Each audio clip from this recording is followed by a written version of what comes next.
کہانی اس وقت کی جب مرہٹوں کا ظلم عروج پر تھا۔ کہانی اس وقت کی جب 60,000 مسلمانوں کا 5 لاکھ مرہٹوں سے مقابلہ ہوا۔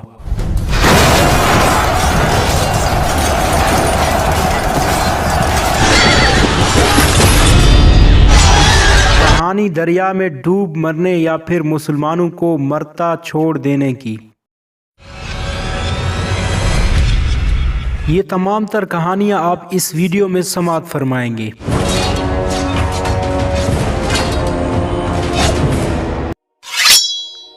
پانی پت کی تیسری لڑائی افغانستان کے بادشاہ احمد شاہ ابدالی اور مرہٹہ سلطنت کے سپہ سالار سداشو راؤ بھاؤ کے درمیان 14 جنوری 1961 کو دہلی سے 60 میل دور شمال میں واقع پانی پت کے تاریخی مقام میں ہوئی۔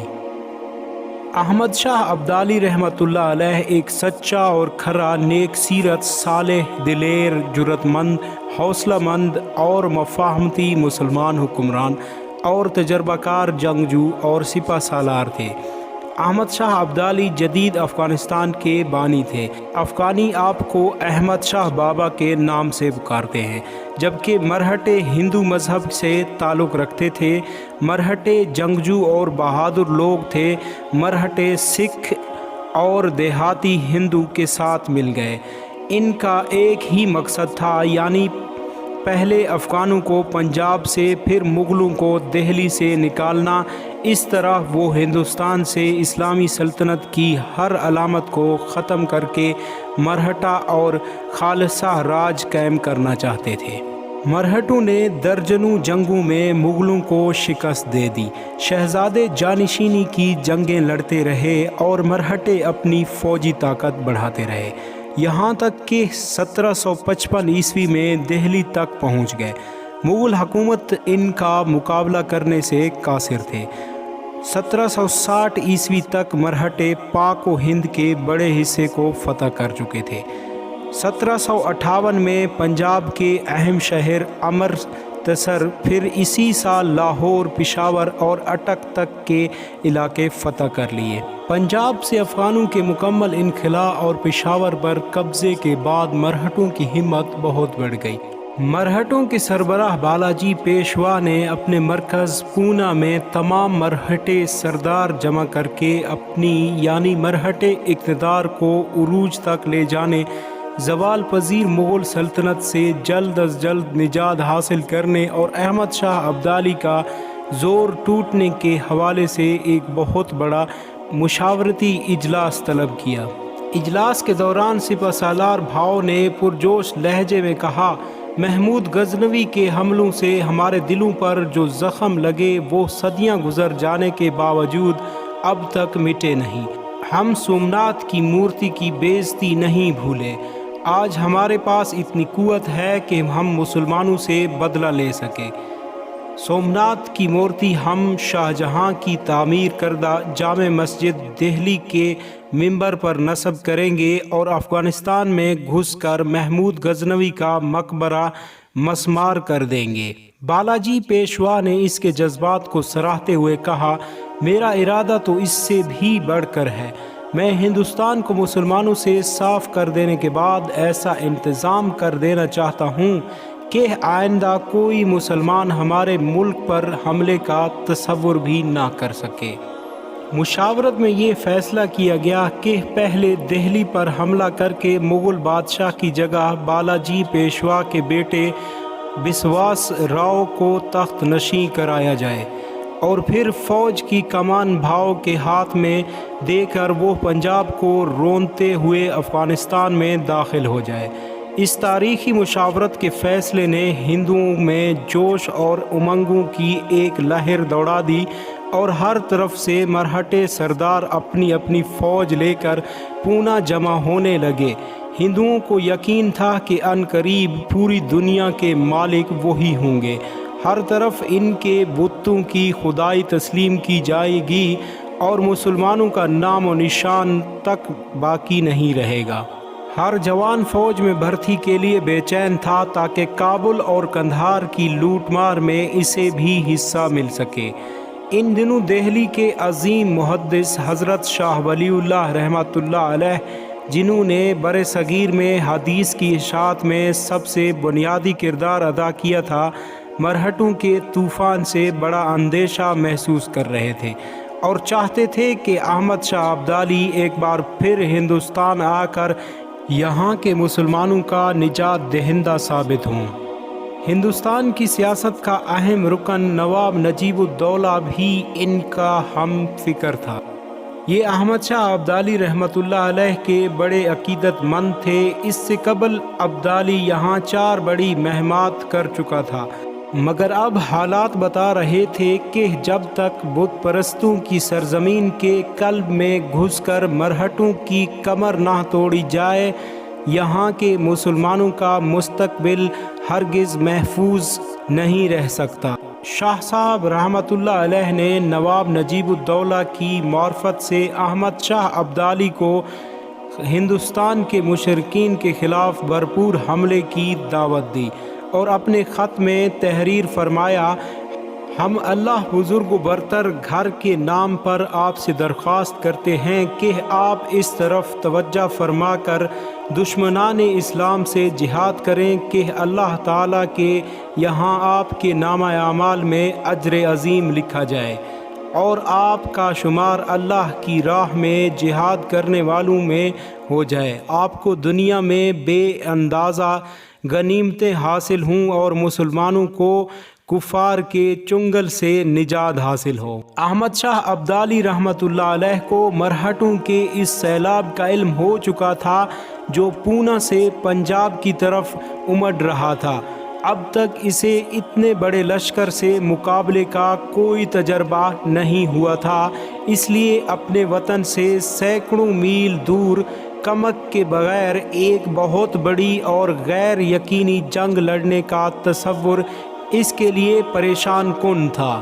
حضرت شاہ ولی اللہ نے احمد شاہ ابدالی کا حوصلہ بڑھاتے ہوئے اسے تحریر فرمایا، مرہٹوں کو شکست دینا آسان کام ہے، شرط یہ ہے کہ مجاہدین اسلام کمر کس لیں۔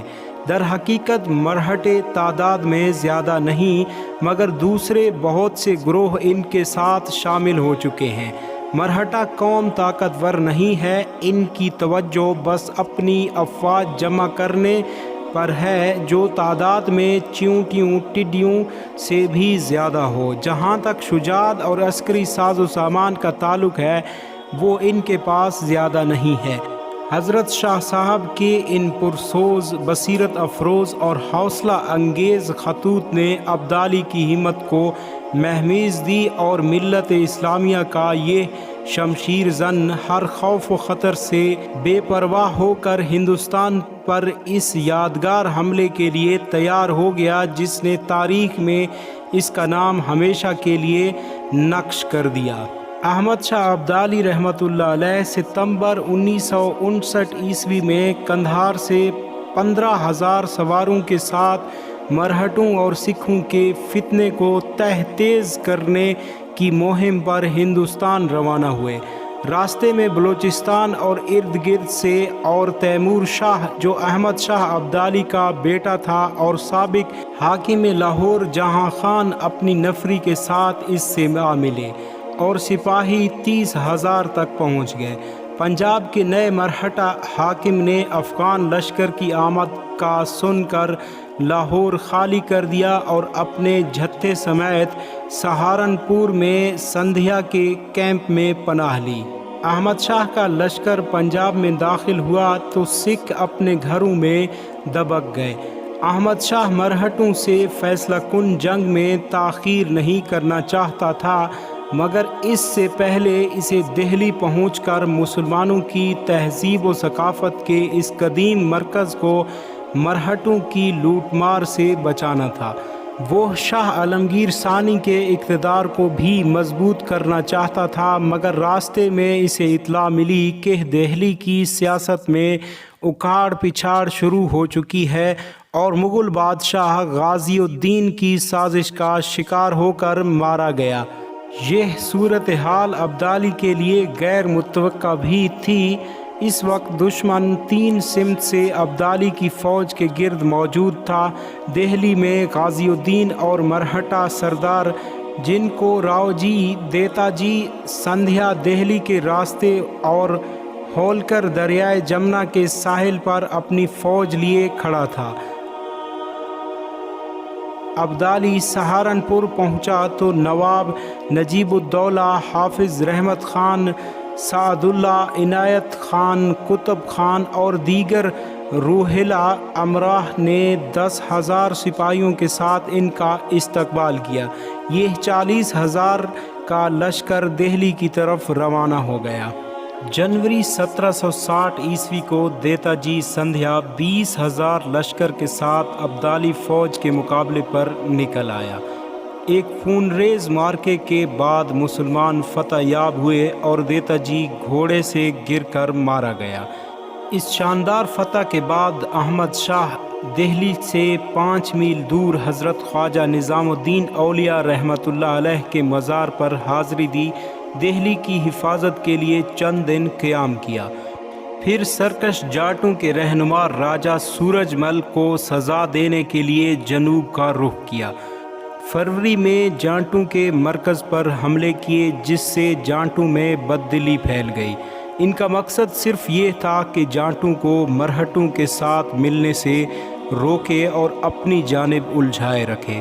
یہ مقصد پورا ہوتے ہی اس نے مرہٹوں کے اس لشکر کی جانب کوچ کیا جو دہلی کے آس پاس دریائے جمنا کے پار منڈلا رہا تھا۔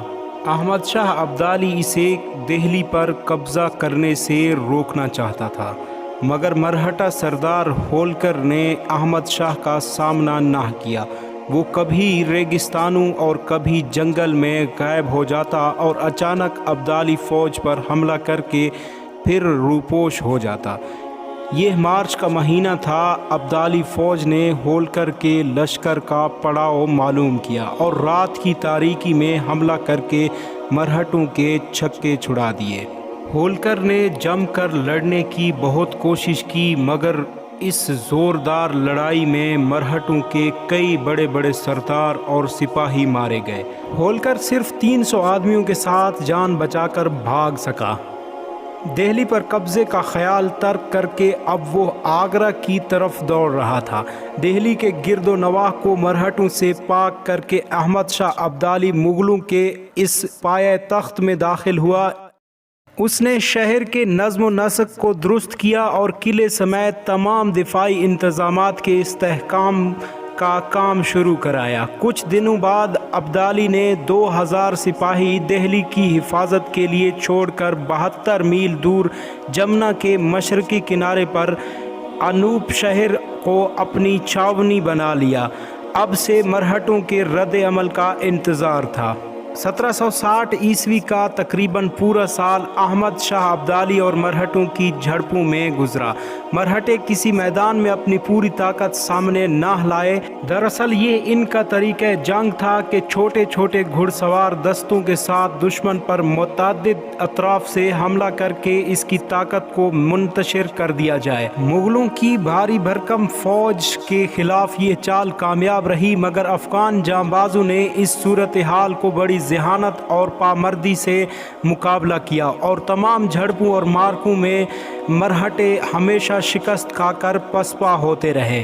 احمد شاہ ابدالی نے ہندوستان میں نئے اتحادیوں کی تلاش جاری رکھی اور اپنی طاقت کو مقامی سرداروں اور نوابوں کی مدد سے بڑھانے میں کامیابی حاصل کی۔ روہیلا سردار احمد خان بنگش سپہ سالار ابدالی کے پڑاؤ میں حاضری دیتا ہے اور ہر طرح کے تعاون کا یقین دلاتا ہے۔ اس سال جولائی کے مہینے میں شاہ نے علی گڑھ میں قیام کے دوران اودھ کے نواب شجاع الدولہ کی حمایت بھی حاصل کر لی۔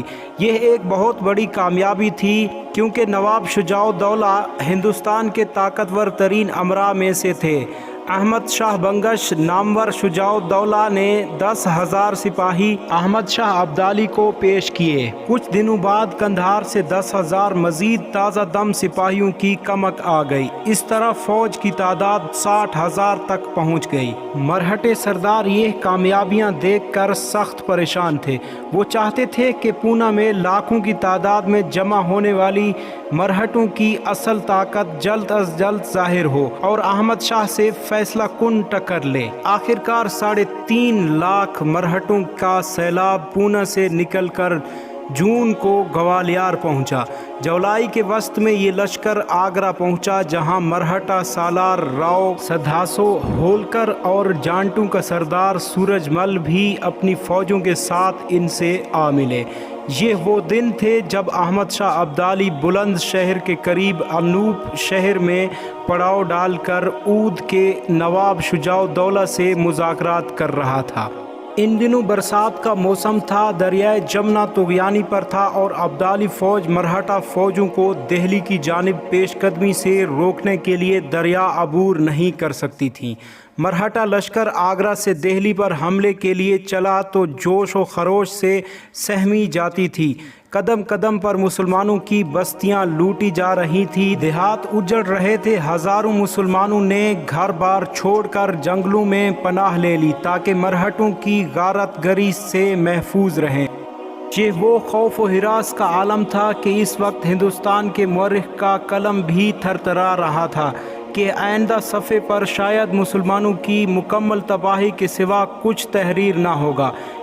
یقیناً ایسا ہی ہوتا اگر اس وقت اللہ تعالیٰ کی تائید غیبی سے مسلمانوں کا محافظ احمد شاہ ابدالی میدان میں موجود نہ ہوتا۔ جولائی 1760 کو مرہٹوں نے مغلوں کو شکست دے کر دہلی پر قبضہ کر لیا، باعث شاہی خزانے میں انہیں کوئی خاص دولت ہاتھ نہ لگی، اس لیے کہ مغل حکومت کا دیوالیہ نکل چکا تھا۔ البتہ انہوں نے لال قلعہ دہلی کی سونے کی چھت اتروا کر اپنے لیے سونے کے سکے بنوائے۔ مرہٹا سرداروں نے اعلان کیا کہ وہ دہلی کی شاہی مسجد کے منبر پر رام کی مورتی رکھیں گے، جس سے مسلمانوں میں تشویش کی لہر دوڑ گئی۔ سداشو راؤ کے ساتھ 3 لاکھ افراد کا لشکر دہلی میں 1 ماہ قیام کے دوران خوراک و رسد کی کمی کا شکار ہو گیا۔ ستمبر کے آخر میں سداشو راؤ نے فوج کو لے کر گنج پورہ پر چڑھائی کر کے مسلمانوں کا بے دردی سے قتل عام کیا اور خوراک و رسد سمیت سب کچھ لوٹ لیا۔ احمد شاہ ابدالی نے دہلی پر مرہٹوں کے قبضے کی خبر بڑے تحمل کے ساتھ سنی۔ وہ جانتا تھا کہ مرہٹوں سے عنقریب کھلے میدان میں بدلہ لیا جائے گا، مگر گنج پورہ کے مرکز خوراک پر قبضہ اور مسلمانوں کا قتل عام اس کے لیے ناقابل برداشت تھا۔ انہوں نے عہد کیا کہ مرہٹوں کو اس طرح کچلے گا کہ ان کی نسلیں یاد رکھیں گی۔ انہوں نے اپنے ساتھیوں سے کہا، میں نے زندگی بھر اپنی قوم کی ایسی تذلیل نہیں دیکھی، میں یہ برداشت نہیں کر سکتا۔ انہوں نے دریا کی طغیانی کو نظر انداز کرتے ہوئے فوج کو پار کرنے کا حکم دیا۔ اس سے قبل احمد شاہ ابدالی نے 2 روز تک روزہ رکھا اور اللہ تعالیٰ سے فتح و نصرت کی دعائیں کرتا رہا۔ 25 اکتوبر کو افغان جانباز دریائے جمنا کے ٹھاٹھیں مارتے ہوئے پانی میں اترے، مگر پانی انہیں آگے بڑھنے سے روک رہا تھا۔ احمد شاہ ابدالی نے ایک تیر لیا، قرآن مجید کی چند آیات تلاوت کر کے اس پر دم کی اور تیر دریا کے بھپھرے ہوئے سینے میں پیوست کر دیا۔ دیکھتے ہی دیکھتے دریا کا جوش تھمنے لگا۔ مجاہدین کی مسرت کا عالم دینی تھا۔ وہ تکبیر کے نعرے بلند کر کے ترتیب کے ساتھ گھوڑے جمنا کی لہروں میں ڈالتے گئے۔ ابدالی خود بھی موجوں میں اتر گیا۔ دوسری طرف مرہٹے یہ دیکھ کر ششدر رہ گئے۔ مجاہدین اسلام پر تیر برسانا شروع کر دیا۔ 2000 مسلمان ڈوب گئے اور 58,000 جانباز سمیت شام سے پہلے ابدالی دریا کے پار اتر چکا تھا۔ سداشو راؤ دہلی واپس آ کر فتح کا جشن منا رہا تھا کہ اچانک احمد شاہ ابدالی کے دریا عبور کرنے کی اطلاع ملی۔ وہ ہکا بکا رہ گیا۔ اس نے فوری طور پر دہلی سے کوچ کیا اور پانی پت کی طرف ہٹنے لگا۔ کیونکہ اس کے لاکھوں سپاہیوں کی صف بندی پانی پت کے وسیع میدان کے سوا کہیں نہیں ہو سکتی تھی۔ سداشو 29 اکتوبر 1760 کو اپنے لشکر کے ساتھ پانی پت کے میدان میں پہنچا۔ احمد شاہ ابدالی دریائے جمنا عبور کر کے تقریباً 16 میل کا فاصلہ طے کر کے سداشو کے لشکر کے بالمقابل کھڑا تھا۔ یہ پانی پت کا تاریخی میدان تھا جہاں 1526 عیسوی میں بابر اور ابراہیم لودھی کے معرکے نے ہندوستان کی تاریخ بدل دی تھی۔ پانی پت کا یہ میدان ایک بار پھر تاریخ ہند کا ایک نیا باب دیکھنے والا تھا۔ ایک طرف ہندوستان کی تمام باطل قوتیں اب یہاں جمع تھیں تو دوسری طرف اس سیلاب کے مقابلے میں مٹھی بھر مسلمان جانباز تھے۔ پانی پت کے میدان میں دونوں فریق تقریباً 5 میل کا فاصلہ رکھ کر پڑاؤ ہوئے تھے۔ 2 ماہ تک دونوں فوجوں میں کئی چھوٹی بڑی جھڑپیں ہوئی تھی۔ مرہٹا فوج خوراک و رسد کی کمی اور تنخواہ نہ ملنے کی وجہ سے بغاوت پر اترنے والی تھی کہ سداشو نے ابدالی کو صلح کی پیشکش کی اور پس پردہ جنگ کے لیے اپنے لشکر کو تیار کر دیا۔ اس پر نواب شجاع الدولہ رضامند ہو گیا، مگر دہلی کے نواب نجیب الدولہ نے اس سے انکار کیا اور کہا مرہٹے دہلی کے لال قلعے پر قبضہ کر چکے ہیں، گنج پورہ کے 20,000 افغانوں کے خون میں ہاتھ رنگ چکے ہیں۔ آج اگر ہم نے صلح کر لی تو کل کو بادشاہ سلامت کی افغان واپسی کے بعد یہ تازہ دم افواج کے ساتھ مسلمانوں پر یلغار کریں گے اور ہندوستان کے مسلمانوں کو ختم کر ڈالیں گے۔ یہ اہم مشاورت پانی پت کے میدان میں 13 اور 14 جنوری کی درمیانی شب میں ہو رہی تھی۔